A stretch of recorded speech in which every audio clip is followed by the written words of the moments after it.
ইয়ামিন, আমরা যখন আইডি কার্ডটা দেখি, তার রক্তের রঞ্জিত আইডি কার্ডটা, তখন আমরা আসলে বুঝতে পারি যে কারণ ইয়ামিনের পক্ষে এটা করা সম্ভব। কারণ ইয়ামিন যেমন ছিল, ও হচ্ছে ক্লাসে বলেন বা আমার সাথে যখন ছিল, কখনো কোনো সত্য কথা বলতে কখনো দ্বিধা করতো না। সে যদি একটা ভাবতো যে আমার এই জিনিসটা করা ঠিক, এই জিনিসটা ঠিক, সে ওটা করবে, সেটা তাকে কেউ আটকাতে পারতো না।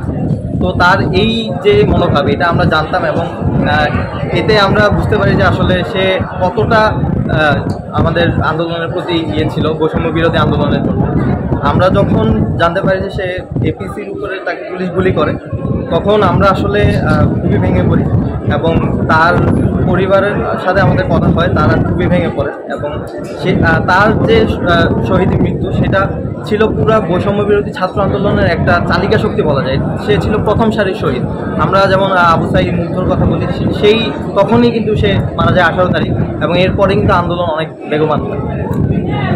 কতটুকু অভাব? আমরা আসলে আমাদের সবচেয়ে বেশি মেধাবী যে ছাত্রটি, তাকে হারিয়েছি। আমরা সহপাঠীরা সবসময় দেখেছি সবচেয়ে কমপ্লেক্স যে আইডিয়াটা, সবচেয়ে কঠিন যে কাজটা, সেটা সে চুজ করতো আমাদের ক্লাসের মধ্যে। তো আমরা আসলে বলবো যে আমরা সবচেয়ে বেশি ট্যালেন্টেড, সবচেয়ে কমপ্লেক্স যে আমাদের ফ্রেন্ডটা ছিল, তাকে আমরা হারিয়েছি।